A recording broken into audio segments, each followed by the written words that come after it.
Hi there, Nick here, M0NTV, and welcome back to my shack and to another video. And really this one is part 2 of the little mini series that we started on wideband RF impedance matching using transformers. And in the last video we looked at conventional transformers. Now if you haven't watched that video yet, I suggest that you watch that one first before you dig into this one, because this one will probably make a lot more sense if you've watched that one first, because I went into a fair bit of detail about how the thing works, and we're going to build on that actually in what we're going to do today. So in that video I built a load of conventional transformers, and in the end they worked pretty well. I mean, I got some pretty good results, but I did pose the question at the end of that video, could we do better? And I intimated that I thought we could, and that's what this video is about, because I want to talk today about a different kind of wideband RF impedance matching transformer called the transmission line transformer.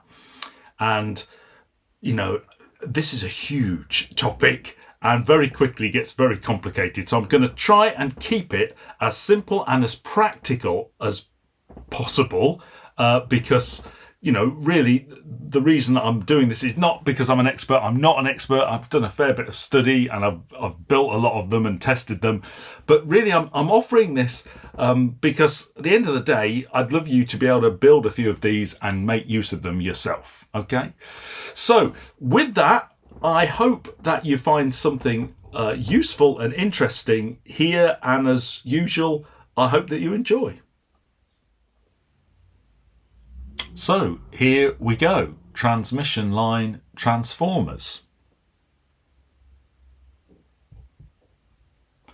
Now, as we saw in the last video, it's very easy when you're dealing with an ideal transformer to get some ideal results, but in the real world we can't build ideal transformers. We can only build real ones with real components, and we discovered there are a number of other things at work in a real transformer, but there were two things in particular that were real drawbacks. So one of those things is the fact that depending on how tightly your windings are coupled, there will be some inductance which actually doesn't contribute to the coupling and doesn't take part in this flux transfer of energy from one winding via the magnetic field to the other winding. And this extra inductance, if you like, this inductance that doesn't take part in the process, is called leakage inductance, and it presents itself like a series inductance attached to your transformer. So that's one issue. Now the other issue that we had, as if that wasn't bad enough, was that all these little tiny turns of wire act like tiny little capacitors from one winding to another. Now in truth they're distributed, which means that actually that capacitance is distributed through the whole length of the windings. But this is known as interwinding capacitance. So we've got the leakage inductance in series with your transformer, and then you've got the interwinding capacitance in parallel. And we saw this did have a limiting effect on the effectiveness of our conventional transformer at impedance matching, because of course with a series inductor and a parallel capacitor it looks like a low pass filter, and so the high frequency response in particular was limited because we've got this extra inductance and this extra capacitance that we've got to somehow deal with. Now this is where things get interesting, because we've got these two, well, problems we thought of them as last time, this leakage inductance, this interwinding capacitance. But if we strip the connections away for a minute, as I've done here, if we were to rotate the transformer through 90 degrees, and if we connected it back up and added a load to it, it starts to look an awful lot like a transmission line. So you've got this leakage inductance and this interwinding capacitance, and they both contribute to what we would call characteristic impedance. And you've probably heard this term. It's a term that gets used a lot when we're talking about coaxial cable. And we're going to have a look at some different examples of transmission lines in just a moment. But just look at what we've done here. We've turned the transformer on its side. So now we're actually running signals through the windings. So we're not relying on this magnetic flux transfer of energy from one winding to the next. We're actually sending a signal right the way through. And actually this means that the leakage inductance and the interwinding capacitance actually form a characteristic impedance, and this is something that we can use, and this is transmission line action. So what is a transmission line? Well, there's 4 examples here. So at the top we've got a wire pair. Now it's probably not as beefy as that wire there, that was just an image that I found. And of course the wires, if I get my oversized cursor here, don't have to be joined together like this. They could just be 2 separate wires just wound next to each other, interleaved as I often call them. Or they could be wires twisted together, as we see here. Or they could be as part of a strip line. So this is where, and particularly if you're doing any work above a gigahertz, certainly into the microwave bands, then this is absolutely crucial. We'll see why in just a moment. But this is where you have a copper trace, which is a certain width, it's a certain length, it's a certain distance away from the ground plane. All these things will contribute to form a transmission line. And probably most familiar to us as hams will be good old coax with a center connection and a ground shield. And this will have a characteristic impedance and act as a transmission line. So, what are some of the features of transmission line transformers? And you're going to see plenty of examples in just a moment. But these features really are advantages. So first of all is how you wind them. Now, with a conventional transformer, we work out the turns ratio. So you might have, 10 turns on the primary and 15 turns on the secondary or whatever. Not so with a transmission line transformer, because you use bifilar wind. So that's where you've just seen those examples there, where you wind 2 wires as one. So you're winding 2 together as though they were one, and that's called bifilar. Now, it doesn't have to be bifilar, it doesn't have to be 2 wires, could be 3 wires, we call that trifilar, or 4 wires, quadrifilar, or whatever. You can go up and up, but we're going to concentrate at the minute on bifilar, and we're going to do a bit of trifilar as well. So that's the first thing, the whole way you wind the thing is different. But then secondly, the whole way you wire the thing up is different, as you've just seen, because we've effectively, put our traditional conventional transformer on its side, and now we're putting signals actually through the individual windings. So there's no DC isolation because, as I said, the signals pass right through from the input to the output. So the windings are different, the wiring is different. Now the core is not. The core is the same, and you'll see I'm going to use the same FT3743 core. But we use a core for different reasons. Now, in a moment, I'm going to put a big caveat about this point. I'm just going to explain, but let me just tell you it. The core generally is not used for flux transfer because we're not doing flux transfer in a pure transmission line. That's not how it works because we're sending a signal through the windings. So we actually use the same core not for this flux transfer, but to help stabilize the transmission line operation, and in particular to increase the low frequency isolation between the input and the output ports. And as I said, there is a big caveat on that point, which I'll get to in a moment. And for this performance, it's good. I mean, it's better. Lower insertion loss, wider bandwidth, these things are very impressive.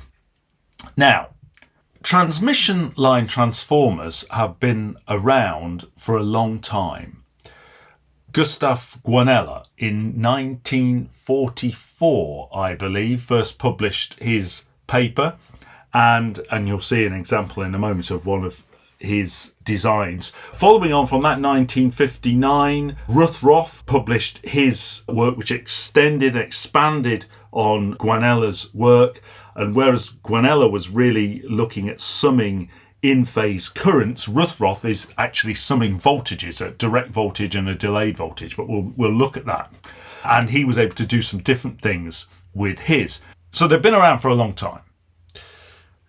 The classic reference work, and yeah, you can find stuff about them all over the internet, but if you really want to dig into this stuff, the classic reference work is Jerry Sevick's transmission line transformers.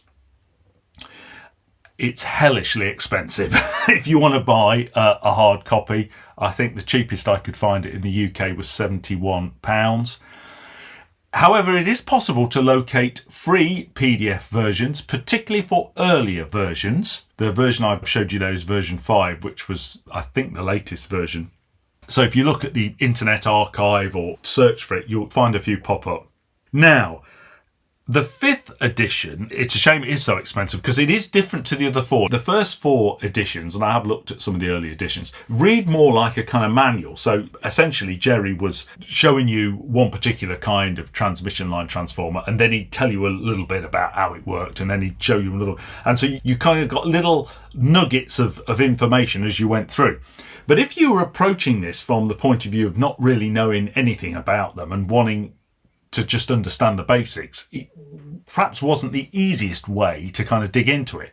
So Jerry, in preparation for the 5th edition, was reworking his material and putting all the kind of teaching stuff towards the beginning, and then he was going to go on to put the practical examples later. Sadly, I think in 2009, Jerry died and became silent key. And so Raymond Mack has picked up the mantle and carried on in that vein what Jerry was doing. So the 5th edition is different to some of the other ones, and it also includes some of the insights from Raymond himself. But it is a tremendous work, and if you really want to dive into these things, this is the thing really I would suggest you try and get hold of. Now, my caveat. Now, apologies for all this page of text, but this is so important that I really feel I need to stress this point. Now, this is a direct quotation from Sevick's transmission line transformers, 5th edition. Clearly this bit is written by Raymond. And let me just read you this. This is very, very important for what we're about to do. First, there's a bit of history. So Oliver Heaviside used Maxwell's equations in the late 19th century to develop the mathematical expressions for transmission lines. So they've been around for a long time. Those equations show that the load is isolated from the input on a transmission line that is longer than about 0.1 wavelength. At that point, the distributed inductance and distributed capacitance combine to produce the effect we know as characteristic impedance. The input energy is transmitted down the line as an electromagnetic field completely contained within the transmission line. For that reason, placing a magnetic core around a transmission line will have no effect on the field inside the line. And here's the really important bit. As the length becomes less than 0.1 wavelength, so a tenth of the wavelength of the signal that you're interested in, as the length becomes less than that, the field is no longer contained within the line, so both conductors contribute magnetic flux in a core placed around the line. This external flux converts the line and core combination from a transmission line to a conventional transformer. Now, what on earth does all that mean? Well, let me show you what that means. Now, this is like the guanella schematic, really, although he did a balun and this is an unun. So imagine we have here one of our windings, and here's the length of the winding. If the length of this from the source to the load is greater than 0.1 of the wavelength of the signal, then we get true transmission line operation. However, if it's not, we don't. And we need to just think about that for a minute. So here's some examples. So at 3.5 megahertz, right, bottom of the 80 meter band, this L factor, this critical length, if you like, a tenth of the wavelength, is 8.57 meters. Now, if we're thinking of connecting a transceiver to an antenna, then, 8.57 meters is not all that big. And certainly even in my postage stamp size garden, it's longer than 8.5 meters from my radio in the shack to the feed point of my end-fed half wave. So my coax, of course, acts like transmission line. But if we were up at 1090 megahertz, let's say we were using dump 1090 to decode the aircraft transponders of aircraft flying overhead, that critical length becomes 2.75 centimeters. So if you're building a radio, so don't worry about antennas and stuff now, building a radio, you're never going to have any interconnections in your radio that are over 8.57 meters, right?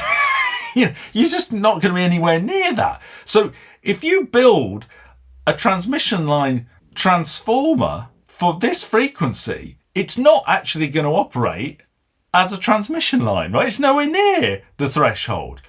However, if you're operating above a gigahertz, it doesn't take much. 2.75, that's the critical length.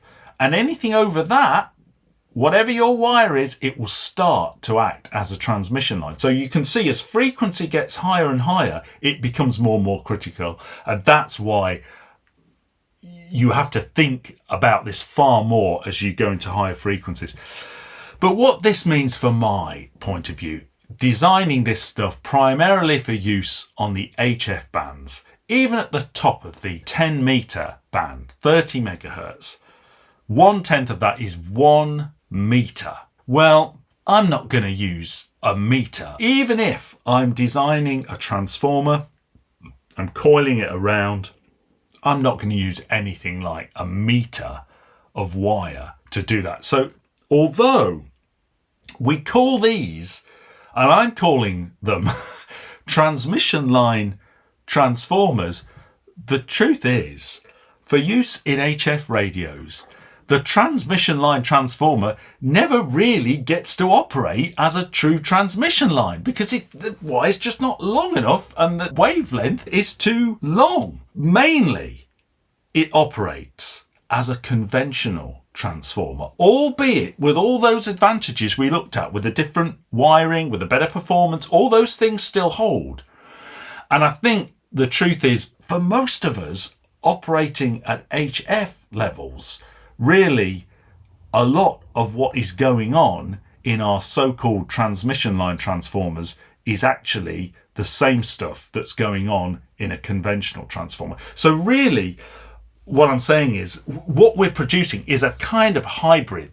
So it looks different, and if we were, up at above a gigahertz, it would really be very different. But this doesn't actually matter because the things still work really well. But I wanted to just explain that because I think it's important that you understand what it is that we're actually building. Okay, well, let's have a look at some transmission line transformers. And I mentioned Rothroth, and this is his design for a 1-to-4 unun. So it takes an unbalanced source and matches it to an unbalanced load. And I'm going to do the same thing as I did in the last video. We're going initially from a 1-to-4. So 50 ohm source, 200 ohm load.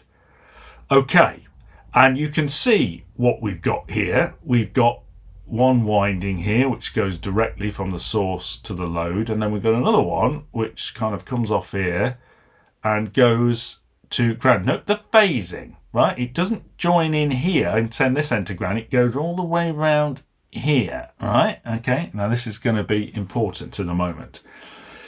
And it's the same core, FT3743, 10 turns bifilar, and you'll see in a moment I'm going to show you some examples and different ways that I did that, and we're going to test them and you'll see the difference that it makes. But first of all, how does it work? Well, we can look at this from two different angles. Now, in truth, Rothroth was more interested in summing voltages than he was currents, but we can look at it from both angles, and that's what we're going to do. So the first thing to notice, from the point of view of the source, if you imagine a signal coming through here, you'll see that actually this winding here and this winding here are actually in parallel with one another. And if you were to straighten out this curly bit here, it would just be another winding going to ground, right? So you've got this one here and this one here in parallel. So that already should start to tell you what you think might be going on here. But let's have a look. So, okay, we've got our current here, and I've got a pink wire and a green wire. So that's what we've got here. So we've got current going through the pink winding directly through to the load. But because of the wavelength of our signal, because we're not going to be up above a gigahertz, because we're using this FT3743, the classic transformer action will be happening. In other words, there will be a magnetic flux transfer. So this energy flowing through here will be converted into the magnetic field, which is shared by these two windings, and that in turn then will induce a current in this second winding. And look at these phasing dots. So this tells you this is where this current is going to flow in. So we will get, and because it's 10 turns bifilar, equal current flowing in the opposite direction through the green wire. So you've got the current flowing through the pink wire here, inducing another current flowing in the opposite direction to ground. So what's happening is it's dragging a current through here to ground. So it's dragging this current round here, and if you go back, dragging it from here. You've got current going directly through here, and because of the transformer action, current is being dragged through here as well. The same amount of current. And as I said, because they're in parallel, you won't be surprised to know that at this point, we're getting half the current, which is not surprised, right? Because half of it's going through here and half of it's being dragged via the transformer action to ground, right? So this bit sees half the current. The load sees half the current that the source sees, all right? Let's look at it from the point of view of voltage drop. So we've got our pink winding on here. So as we remember, current is flowing through this top winding, which means voltage will drop over this top winding. But because of the transformer action, because current is being induced to flow this way through this secondary winding, that means voltage will also drop on this bottom winding. So we've got voltage dropped here and voltage dropped here. Now, we looked a moment ago at the fact that from the point of view of the source, this winding and this winding are in parallel. But now just have a look at the load for a minute. From the point of view of the load, this winding and this winding are in series. Follow it through here, they're in series. So what will happen at Kirchhoff's voltage law, this voltage will sum with this voltage, and this was Rutherford's thing really, one direct voltage summed with a delayed voltage, which is this one here. So what that means is, at this point here, guess what? We get twice the voltage because you've got this voltage and this voltage. So the load sees twice the voltage that the source does. So to summarise, if the load is seeing half the current, in other words, the current is reduced by a factor of 2, and the load sees twice the voltage, in other words, the voltage is increased by a factor of 2, clearly 2 is important. So you won't be surprised because, as we discussed in the last video, the impedance at the load is increased by a factor of this voltage factor, this current factor, squared, right? So it's 2 squared 4. Hence, this is a 1-to-4 impedance matching transmission line transformer. Okay, hope you're still with me. Anyway, that's enough theory for now. Let's make it practical. And I'm going to show you some actual transmission line transformers that I've built, and we're going to measure them.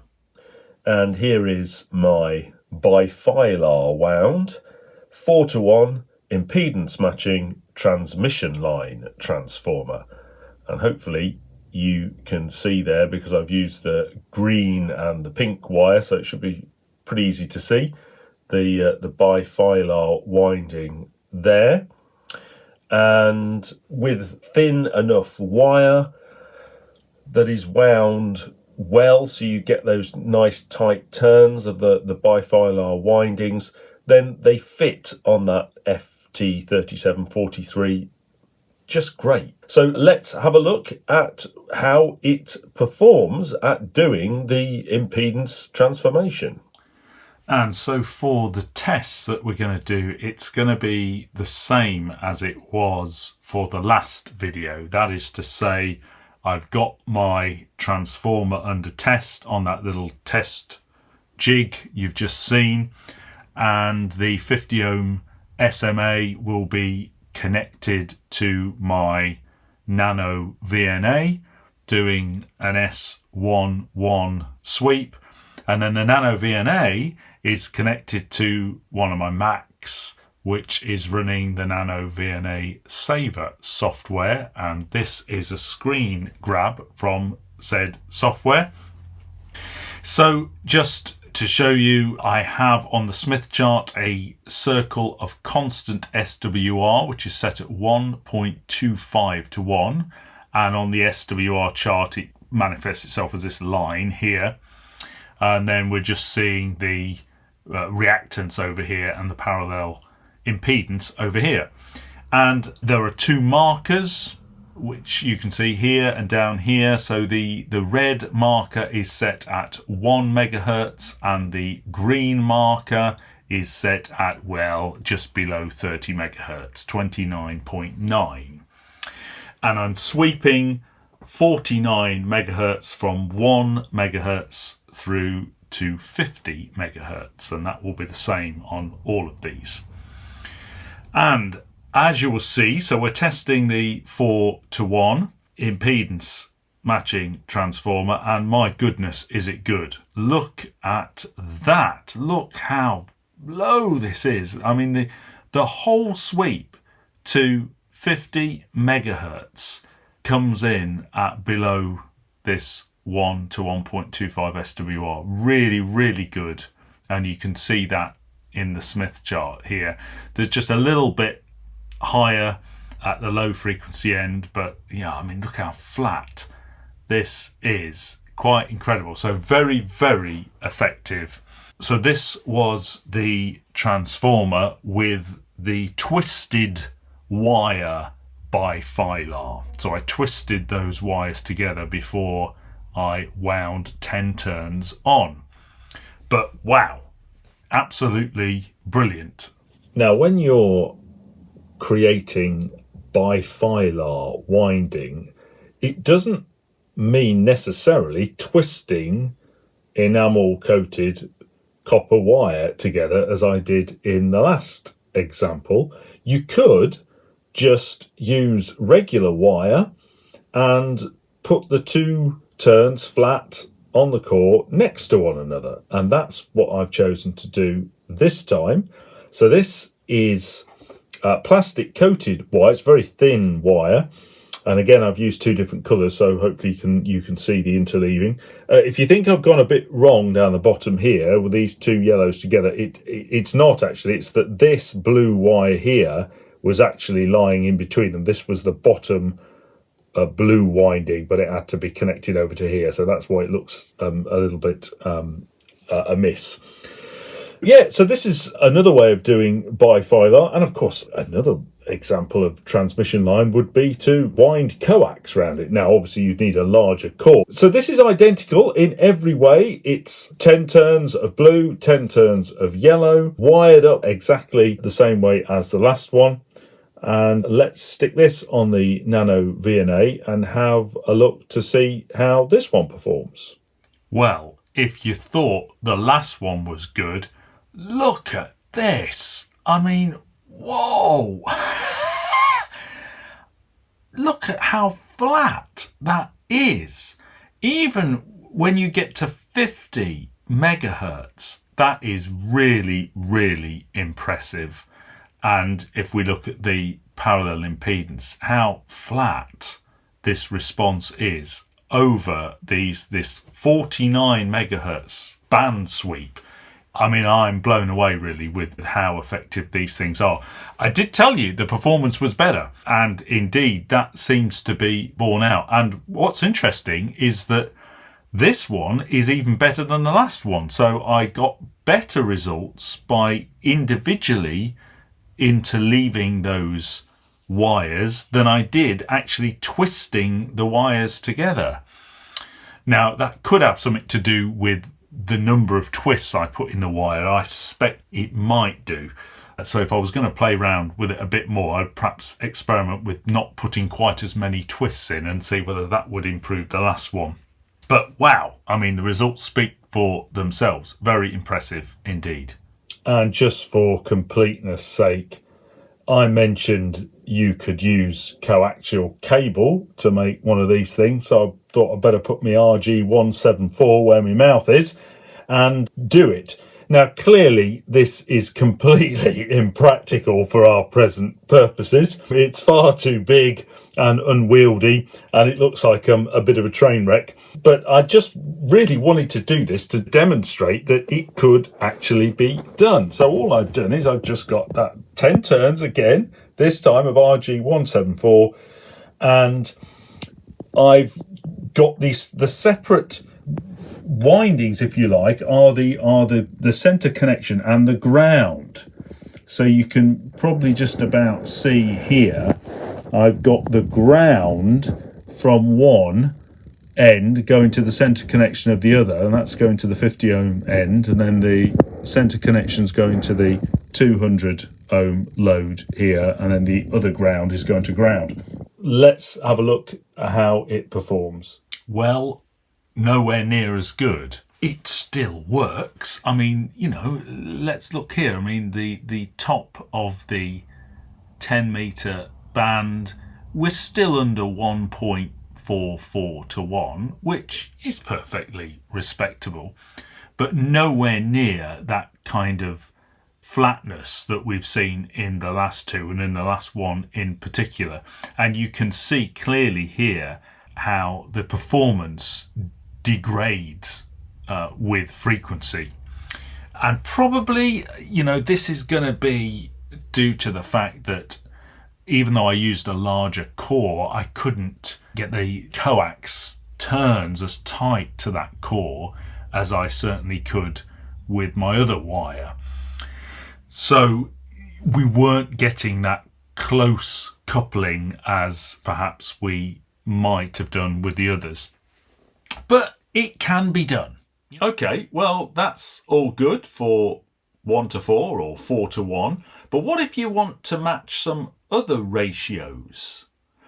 Well, I'm going to show you one more now, which is another really popular one, which is the 9 to 1 unun, or 1 to 9, depending on which way round you use it.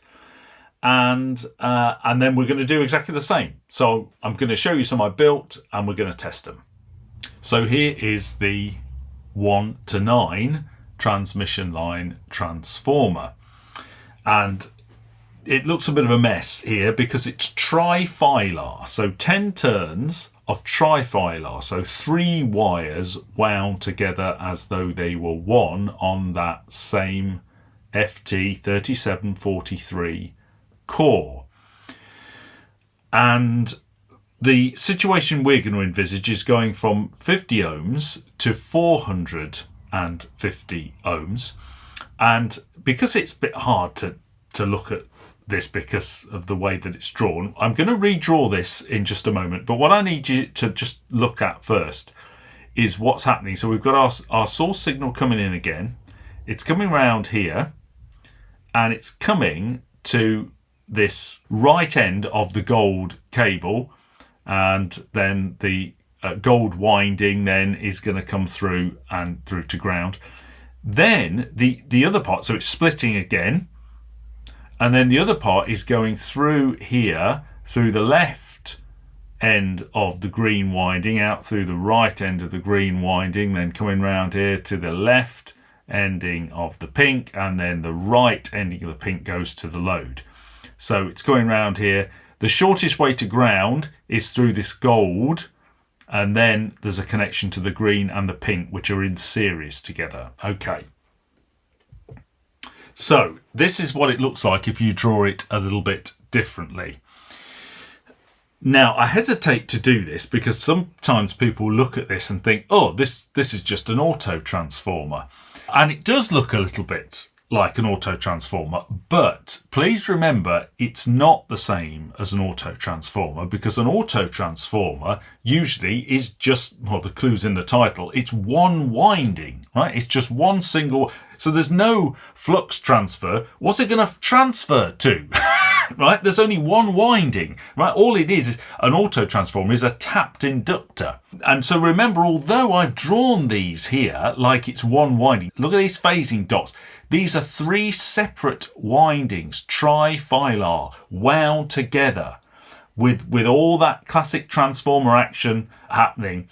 So just bear that in mind as I'm showing you this here. But the reason I'm drawing it out like this is just so it's a little bit easier to see what's going on. So you can see that the source, basically, the quickest way to ground is through this gold one. So the source is seeing the voltage drop effectively over this gold winding to ground. I'm going to say 1 because it's one winding, the gold winding. But if you look at the load is seeing 1, 2, 3 windings getting to ground this way. So I'm going to put a 3 there. So what that means is the voltage transformation ratio is the 3 that the load's seeing over the 1 that the source is seeing. 3 to 1, 3 divided by 1 is 3. And as I said before, the Z match ratio, the impedance matching ratio, is this figure squared. So it's 3 squared, which is 9, which is why this is a 9 to 1 unun. It's a 9-to-1 impedance matching ratio. Now, what about some other ratios? I'm going to show you some of the 9-to-1s I've done, but just while we're here, it's probably instructive to look at this. So if you look at what we're doing here at the minute, so the load's seeing these 3 windings and the voltage drops over these 3 windings. The source is seeing 1 here. What if we shifted this and instead of connecting it to the top of the gold winding, what if we connected it to the top of the green winding like this? Okay. So now you see the load is still seeing the 3 voltage drops over these 3 windings, but now the source is seeing 2. Okay?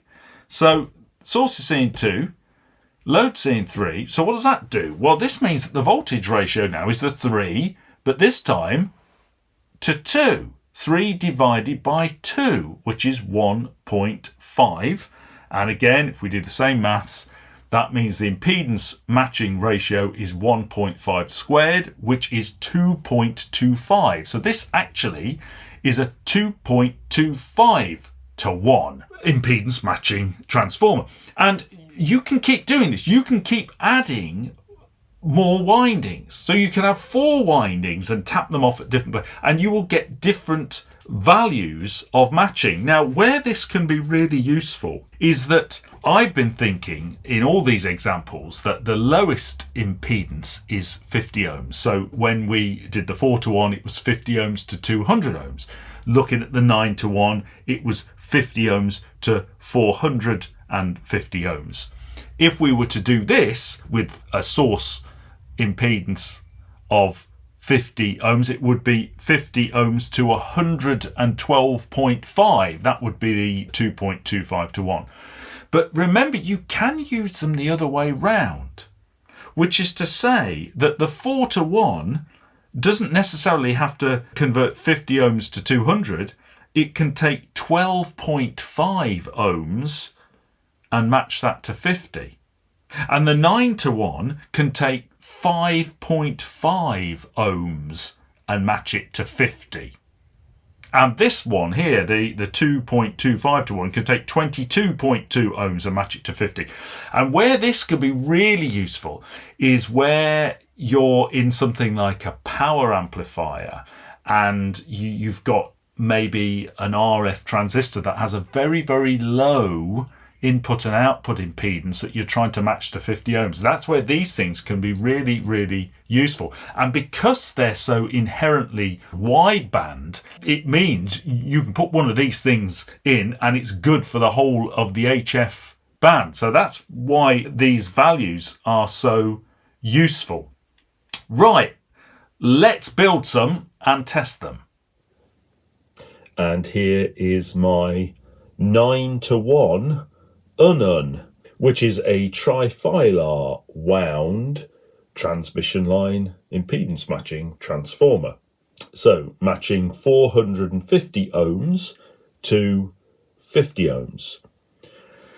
And again, if you can use thin enough wire, then you can get those trifilar winds tightly turned.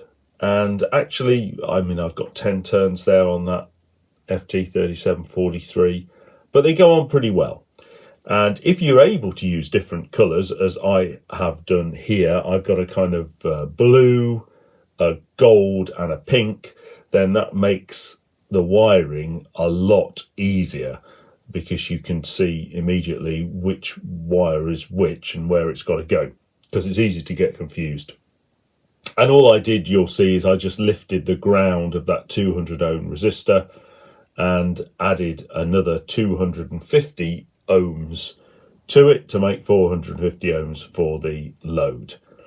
And again, that's what it looks like. Let's see how it performs. Well, not bad, but not as good, nowhere near as good as the 4-to-1 ununs that I built and I showed a moment ago. I mean, it's not bad. I mean, where are we? We're at 29.9. We're up to 1.47 to 1, so under 1.5. I mean, it's perfectly usable, but not quite as good.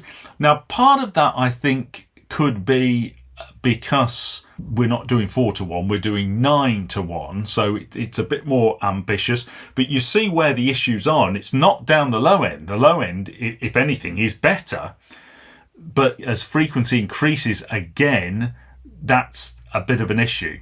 So although it's perfectly usable, I thought, well, maybe I could get that looking a bit better. So I thought I'd have a go at building another one a little bit differently. Now, because I looked at the results of that last 9 to 1 transformer and thought, well, it's all right, but it could be a bit better, I thought I'd give it another go. So I've built another, and this one is identical in pretty much every respect to the previous one, except that instead of twisting the 3 wires together and then winding them as one, what I did is I wound each of those 10 turns individually, but I interleaved them, so I've got the same colours and the same cycle of colours in the same order going through the entire winding. And it was a lot more faffy and a lot more time consuming, and you've got to make sure you're not crossing over wires or getting them in the wrong order. But I thought I would just see if there's any difference in the performance when you don't twist the wires and just interleave them. Well, let's find out. Well, what a difference it has made. Look at the SWR down here.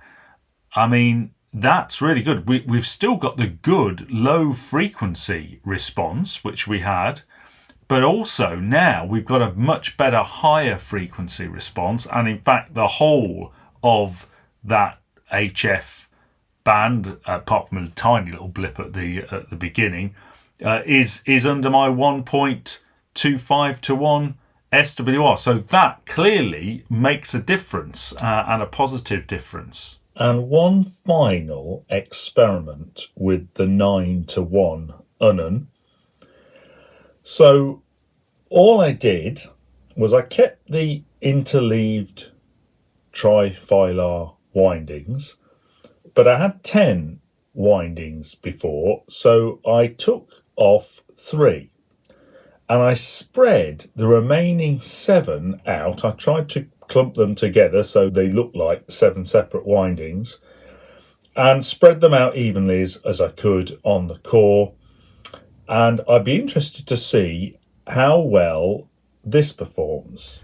Well, now this is really interesting, because again, if we look at the SWR graph, you can see that the higher frequency response here is much, much better and much flatter. But what we're lacking now is the frequency at the lowest end. The wheels have fallen off a little bit there, which you would probably expect if you think about what I've done, because I calculated in the last video that I would need at least 4 times the lowest level of impedance in inductive reactance. So in other words, if my lowest level is 50 ohms, I would need at least 200 ohms of inductive reactance to get the proper transformer action going. And with 10 turns, bifilar or trifilar, I could certainly do that. That was not a problem. However, I've now only got 7 turns, and so actually that's why I'm seeing a degraded performance at the low end, but a much improved performance at the higher frequency. So you can use this depending on, what you're going to do with it. So if you're not going to use 160 meters, if you're only interested in 80 meters and upwards, this would be absolutely fantastic. And certainly everything from 40 meters up is superb. So, it's horses for courses, really. But it's an interesting experiment to make. So you can do that. And I think that's because by obviously not having as much inductive reactance, by not having as many turns, I'm kind of suffering that in. But by spacing them out a bit, by not having as many turns on the core, is probably reducing that capacitance because there's a bit more distance between them. So that's helping the top end. But fascinating stuff. Well, transmission line transformers, whether they're acting as true transmission lines or not, who cares? They are absolutely brilliant. And I think if you're looking for that wideband impedance matching, then they might just be what you need. Thank you very much for watching this video. If you've enjoyed it, then please remember to like and subscribe. And I will be back soon with another home brewing video. But until then, look after yourselves, take care, and very happy Easter to you all. Bye-bye. 73.